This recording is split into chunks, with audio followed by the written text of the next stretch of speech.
Hello प्यारे viewers, कैसे हो आप लोग। आई होप आप लोग अच्छे होंगे। Welcome back to my channel Gazala secret masala. तो आज मैं आप लोगों के साथ शेयर करने जा रही हूँ शब ए बारात के ख़ास मौके पर ख़ास तरह की रोटी बनाने की रेसिपी, जिसे हम दोस्ती रोटी के नाम से जानते हैं,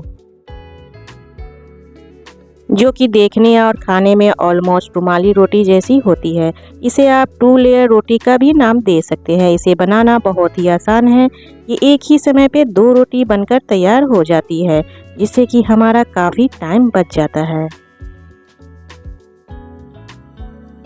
तो शब-ए बारात ही क्यों, इसे हम कभी भी बना सकते हैं।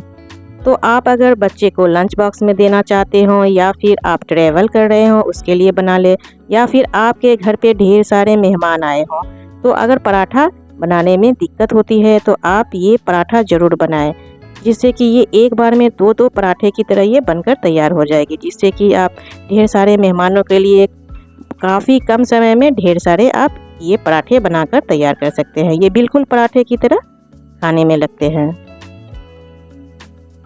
तो चलिए बनाना शुरू करते हैं बहुत ही कम समय में बन जाने वाली दोस्ती रोटी की रेसिपी। अगर रेसिपी अच्छी लगे तो प्लीज़ हमारे चैनल को सब्सक्राइब कर दे, साथ में बेल आइकन दबा दे, जिससे कि हमारी नई रेसिपी आने वाली आपके पास पहले आ जाए। और लाइक शेयर कमेंट्स करना बिल्कुल भी ना भूलें। अगर रेसिपी अच्छी लगे तो अपने दोस्तों में भी ज़रूर शेयर करें। तो चलिए बनाना शुरू करते हैं दोस्ती रोटी। तो दोस्ती रोटी बनाने के लिए सबसे पहले इसके लिए हम आटा को गूँथ लेंगे। तो यहाँ पे हम आटा गूँथने के लिए हम गमला ले लेंगे, यानी कि एक परात ले लेंगे, और इसके ऊपर हम आटा चालने वाला चलनी डाल देंगे, यानी कि इस तरह से हम चलनी डालकर। तो यहाँ पे मैं दोस्ती रोटी को मैदा में बना रही हूँ। अगर आप चाहे तो मैदा की जगह आटा का भी इस्तेमाल कर सकते हैं। तो यहाँ पे हमने दोस्ती रोटी को 3 कप मैदे में बनाया है। आप अपनी मेज़रमेंट आप अपने हिसाब से ले लें। तो यहाँ पे हम इस तरह से कप में मैदे को एक स्पून से प्रेस करते हुए ही लेंगे। इस तरह से हम 1-1 कप मैदा चलनी में डालकर इस तरह से छान लेंगे।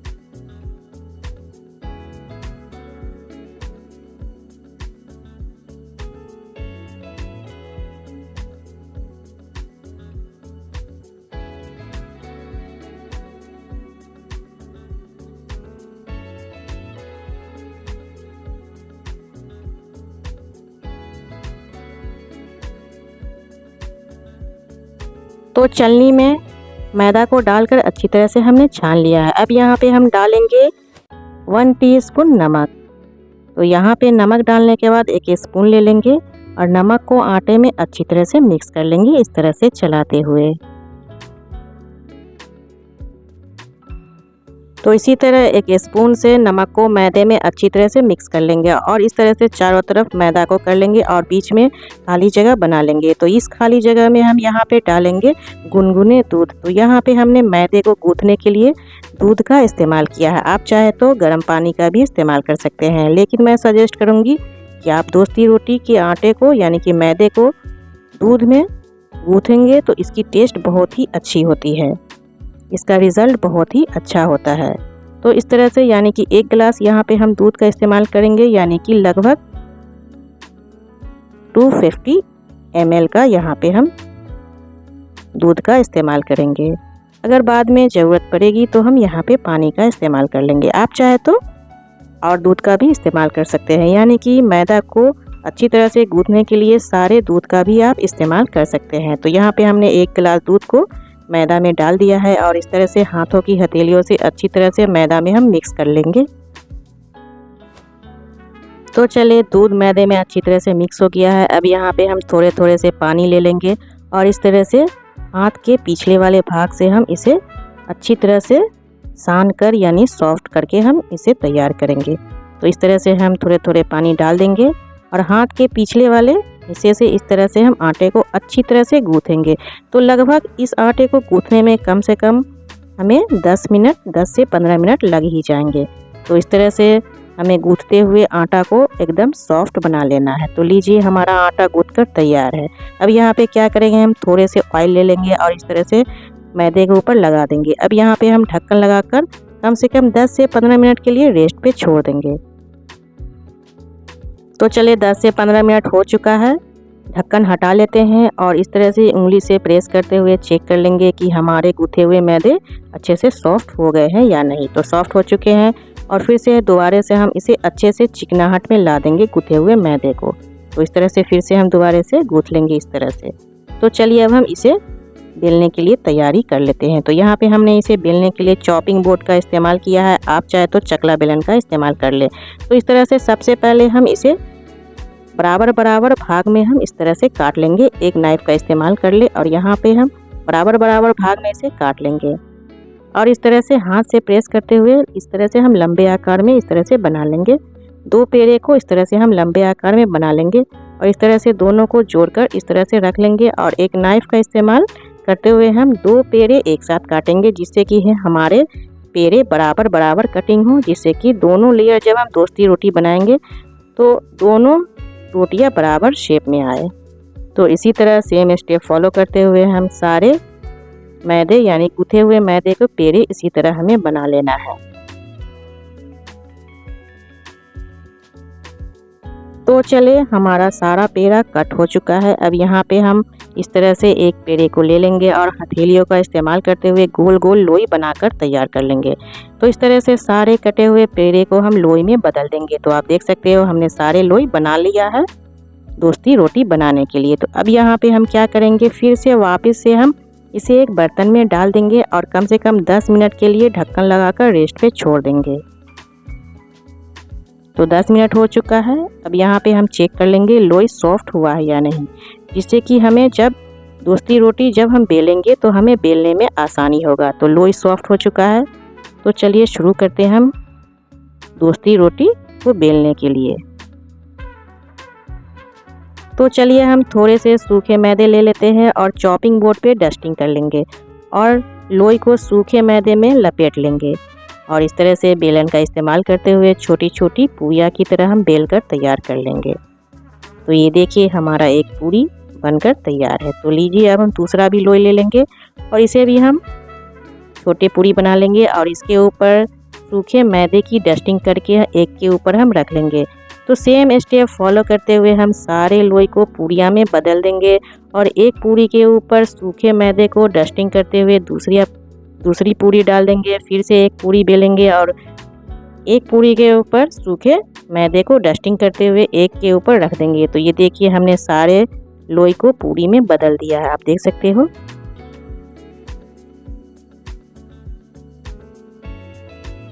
तो चलिए फाइनली दोस्ती रोटी अब बनाकर तैयार कर लेते हैं। तो इसके लिए यहाँ पे हमने ले लिया है 2 बड़े चम्मच घी। आप चाहे तो घी की जगह रिफाइंड ऑयल का भी इस्तेमाल कर सकते हैं, लेकिन मैं सजेस्ट करूँगी कि आप घी का ही इस्तेमाल करें। तो अब यहाँ पे हम थोड़े से घी ले लेंगे और एक पूरी के ऊपर इस तरह से हम फैलाकर चारों तरफ पूरी के ऊपर हमें फैलाकर लगाना है और दूसरी पूरी इसके ऊपर हम डाल देंगे इस तरह से। तो एक पूरी के ऊपर दूसरी पूरी डाल देंगे और इस तरह से उंगली से प्रेस करते हुए हम बराबर कर लेंगे। अब यहाँ पे हम चॉपिंग बोर्ड से हटा के एक प्लेट में डाल देंगे। फिर से एक और पूरी ले लेंगे और इसके ऊपर हम फिर से घी डालेंगे और दूसरी पूरी उसके ऊपर चिपका देंगे। तो मैं एक बात यहाँ पे आपको बताना चाहती हूँ कि अगर आप इसे घी में बना रहे हो, अगर आपकी घी जमी हुई हो तो आप इसे पहले मेल्ट कर लें। तो ये देखिए हमने एक प्लेट में निकाल कर रख लिया है। तो चलिए अब हम इसे बेल लेते हैं बड़ा सा पराठा में।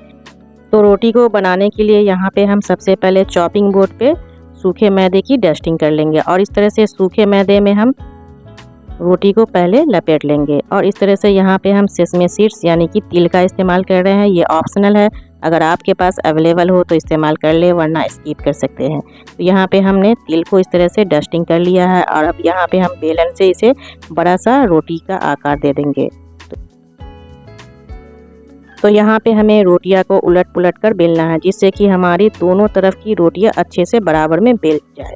तो आप देख सकते हो हमारा रोटी बनकर तैयार है। तो चलिए अब हम इसे सेक लेते हैं। तो सेकने के लिए हम गैस पे डाल देंगे तवा को गर्म कर लेंगे और इस तरह से चेक कर लेंगे कि हमारा तवा ज़्यादा तो गर्म नहीं है, यानी कि ज़्यादा हीट नहीं होनी चाहिए तवा। तो इस तरह से तवा हल्का सा हीट हो चुका है। यहाँ पे हम गैस का फ्लेम मीडियम रखेंगे और इस तरह से हम बेले हुए रोटी को, दोस्ती रोटी को तवे के ऊपर डाल देंगे और इस तरह से अलट पलट कर इसे हम सेक लेंगे। तो अब यहाँ पे हम ऊपर से थोड़े से घी इस तरह से लगा लेंगे। आप चाहे तो घी रोटियां सेकने के बाद में भी प्लेट में रखने के बाद भी आप लगा सकते हैं। तो ये ऑप्शनल है, आप जब चाहे आप इसी वक्त चाहे तो लगा लें या फिर आप प्लेट में निकालने के बाद भी ऊपर से लगा सकते हैं। तो इस तरह से हम घी लगा लेंगे और इस तरह से उलट पुलट के अच्छी तरह से हमें सेक लेना है। हमें गैस का फ्लेम बिल्कुल भी हाई नहीं रखना है, नहीं तो रोटियाँ जलने लगेंगी और लुक अच्छा नहीं लगेगा। तो लीजिए हमारा दोस्ती रोटी बनकर तैयार। तो यहाँ पे हमने दोस्ती रोटी बनाकर तैयार कर लिया है। तो चलिए अब हम इसे एक दूसरे से अलग करके आप लोगों को दिखा देते हैं। तो इस तरह से हम यहाँ पे एक बर्तन ले लेंगे और उसमें दोस्ती रोटी को डाल देंगे। तो आप देख सकते हो कितने आसान तरीके से हमारा रोटियाँ एक दूसरे से अलग हो रही है, यानी कि बिल्कुल ईजिली तरीके से एक दूसरे से अलग हो रहे हैं। तो इस तरह से यहाँ पे हम दोनों रोटियाँ को एक साथ रख लेंगे और इस तरह से फोल्ड करके हम फोल्ड कर लेंगे। आप चाहे तो आप अपने मनपसंद के आकार में से आप फोल्ड कर सकते हैं और इस तरह से हम इसे ढक कर रखेंगे। तो सेम स्टेप फॉलो करते हुए बाकी के सारी रोटियां हमने इस तरह से बनाकर तैयार कर लिया है। तो ये देखिए। तो चलिए अब हम यहाँ पे एक प्लेट में इसे निकाल लेते हैं। तो आप लोग भी हमारे बताए गए ख़ास टिप्स और ट्रिक्स को फॉलो करते हुए इस शब बारात पर ये दोस्ती रोटी ज़रूर बनाएं। बहुत ही अलग तरीके से हमने आपको बनाकर दिखाया है, बहुत ही कम समय में। तो इस तरह से हमने यहाँ पे एक प्लेट में इसे निकाल लिया है। तो यहाँ पे हमने इसे सर्व किया है शब बारात पे बनाए जाने वाले हलवे के साथ। तो यहाँ पे हमने जो दोस्ती रोटी के साथ हलवा रखा है, तो ये हलवे को भी हमने चैनल पे इसकी रेसिपी हमने डाली हुई है। आप चाहे तो नीचे दिए गए डिस्क्रिप्शन से ये हलवे की रेसिपी आप ले सकते हैं। तो यहाँ पे हमने सूजी के हलवे और यहाँ पे मैदे के हलवे और ये ख़ास मूंगफली के हलवे यानी कतली वाले मूंगफली के हलवे के साथ हमने इसे सजाया है। तो आप देख सकते हो ये मूंगफली के हलवे कितने परफेक्ट और कितने डिलीशियस लग रहा है। तो अगर आप भी मूंगफली के हलवा बनाना चाहते हैं तो आप नीचे दिए गए डिस्क्रिप्शन पे जाके वहां से लिंक पे क्लिक करके आप मूंगफली के कतली वाले हलवा की रेसिपी ले सकते हैं।